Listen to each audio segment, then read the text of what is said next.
हाल ही में निगम पार्षद गगनदीप चौधरी की निजी संपत्ति पर डेमोलिशन किया गया और अब ये जो डेमोलिशन है गैर कानूनी तरीके से किया गया है, इस तरीके का आरोप भी लग रहा है और साथ ही स्टे होने के बाद डेमोलिशन हुआ, ये बड़ा सवाल खड़ा होता है और कोर्ट के दिशा निर्देश का किस तरीके से अवहेलना की गई। हमारे साथ जो एडवोकेट हैं उनसे हम बात करते हैं। सर, अभी एक डेमोलिशन हुआ था, आप भी वहां पर मौजूद थे, अब आप किस तरीके से देखते हैं इसको? बताया जाता स्टे उस पे लिया गया था तो मुझे लगता है कि it's a totally Mokri of law and A broke down of this institution. Rule of law का जो इंस्टीट्यूशन है उसको पूरी तरह ध्वस्त किया गया है। अगर कोर्ट ने एक प्रॉपर्टी पे स्टे किया है, प्रॉपर्टी का नंबर वही है, डेमोलिशन पे रोक लगी हुई है, क्या कोई तीसरा आदमी आके उसमें इंटरवीन कर सकता है, एनक्रोच कर सकता है कोई एजेंसी? अगर एक एजेंसी के खिलाफ स्टे है तो बजाय उस चीज को, और दूसरा वो एजेंसी डेमोलिशन कर रही है जिसने कोर्ट में स्टेटमेंट दे रखी है लिखित में कि we have no jurisdiction over this property. अगर आपका अधिकार क्षेत्र इस प्रॉपर्टी पे नहीं है तो आपका डेमोलिशन करने का भी अधिकार क्षेत्र नहीं है।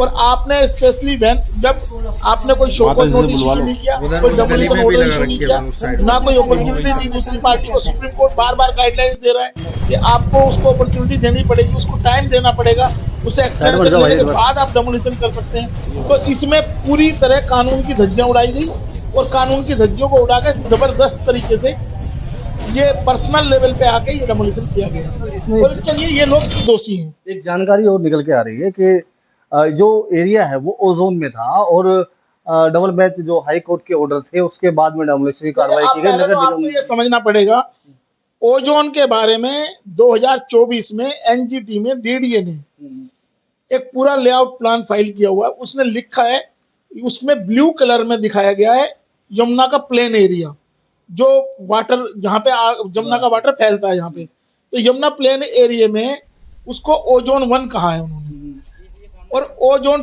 2 जो बिल्टअप एरिया है उसको ओजोन 2 बताया वहां पे एनजीटी में जाके।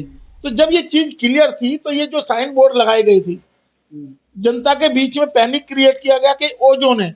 अभी तक भी आज तक टिल डेट आज तक भी डीडीए या दिल्ली सरकार ये नहीं बता रही कि ओजोन 1 और ओजोन 2 क्या है, जबकि इनके लोकसभा मेंबर साउथ दिल्ली के कह रहे हैं कि जी ये कॉलोनियां तो हमने पहले ही पास करवा दी थी। पास करा दी तो आप बताओ कि इनको ओजोन में डालने की साजिश किसने करी है? और ये वो कॉलोनियां हैं जो यमुना से कम 2-3 किलोमीटर 4 किलोमीटर दूर है यमुना के फ्लो से। तो ये सारी साजिश है गरीब लोगों को उजाड़ने के लिए, यमुना के किनारे जो गरीब लोग हैं, और ये सारी प्रॉपर्टी बड़े पूंजीपतियों को हैंडओवर करने के लिए, ताकि यमुना जो यमुना बैंक जो होता है उसको डेवलप करने के लिए एक साजिश है, और उस साजिश को आज तक भी इन्होंने उसको रोका नहीं। दूसरी चीज ये कि जो राजीव दिवाकर का एक जजमेंट चल रहा है हाई कोर्ट में, हाई कोर्ट ने कहा है कि जो कॉलोनियों के लोग हैं उनका जो भी डिस्चार्ज होता है पानी, एफ्लुएंट जो डिस्चार्ज होता है वो यमुना नदी में गिरता है। ये एलिगेशन लगाए गए थे, वो 2014 की बात, 2014 में ये एलिगेशन लगाई गई। तो सरकार ने पिछले 12 साल में उसको क्लियर क्यों नहीं किया? वाटर ट्रीटमेंट प्लांट होता है, ये जो एफ्लुएंट है इसका डिस्चार्ज प्लांट होते हैं, वो प्लांट कहाँ है? क्या यमुना नदी में जो एफ्लुएंट डिस्चार्ज हो रहा है या ड्रेन के जरिए, उसके लिए वो वहां के निवासी जिम्मेदार है या सरकार जिम्मेदार है? सरकार ने ड्रेनेज सिस्टम को अगर यमुना में डाल दिया है तो इसके लिए सरकार जिम्मेदार थी। तो गरीब लोगों के घर क्यों उजाड़े जा रहे हैं उसके नाम? सवाल और है, जिस तरीके से निचली अदालत का जो ऑर्डर था, जो दिशा निर्देश थे, उनको माने नहीं गया और अधिकारियों द्वारा डेमोलिशन किया गया। अब क्या आप कुछ अदालत में, हाई कोर्ट में, सुप्रीम कोर्ट में? देखिए ऐसा है, हमने एक रिप्रेजेंटेशन तैयार किया है honourable chief justice of India को। उस रिप्रेजेंटेशन में ये क्लियर मांग की है कि आप कानून को इंटरप्रेट करें कि जो एक नीचे वाला अधिकारी है जिसको कानून की जानकारी नहीं है, वो मौके पे खड़ा होकर कहता है कि ये ऑर्डर मेरे पे लागू नहीं होगा। एक एजेंसी के खिलाफ अगर किसी प्रॉपर्टी पे स्टे कर दिया है कोर्ट ने और उसमें एक एजेंसी इन्वॉल्व है, तो क्या दूसरी एजेंसी किसी कोर्ट के पास किए हुए ऑर्डर में क्या उसमें इंटरवीन कर सकती है?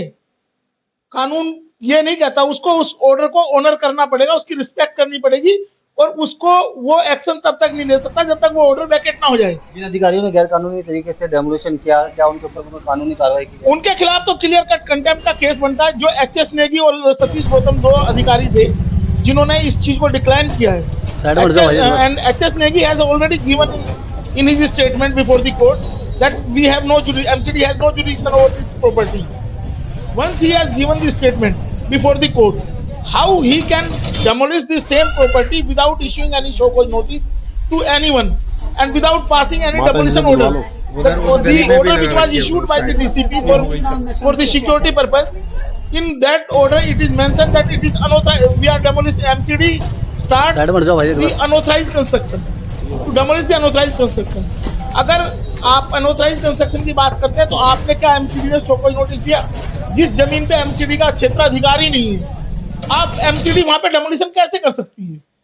इसका जवाब इनको देना पड़ेगा और इसके लिए इन अधिकारियों को कोर्ट से पनिशमेंट मिलेगा और इस लड़ाई को हम अधूरा नहीं छोड़ेंगे। जहां तक भी जाना पड़ेगा, सुप्रीम कोर्ट तक भी जाना पड़ेगा, राष्ट्रपति तक भी जाना पड़ेगा, हम इस लड़ाई को वहां लेके जाएंगे। बिल्कुल, देखिए सुप्रीम कोर्ट तक तो जाना चाहिए, क्योंकि जिस तरीके से निचली अदालतों से अब एक जमीन पर स्टे लगा दिया जाता है और फिर गैर कानूनी तरीके से उस निजी संपत्ति का डेमोलिशन किया जाता है, उसके बाद कई सवाल तो खड़े होते हैं। अब देखने वाली बात यह होगी जिस तरीके से नगर निगम द्वारा ओजोन के बोर्ड लगाए गए थे, क्या ओजोन की परिभाषा भी नगर निगम या डीडीए लोगों को समझाएगा, या फिर जिस तरीके से असंवैधानिक तरीके से निगम पास की निजी संपत्ति का डेमोलिशन हुआ उसके बाद क्या उन अधिकारियों पर कोई कानूनी कार्रवाई होगी?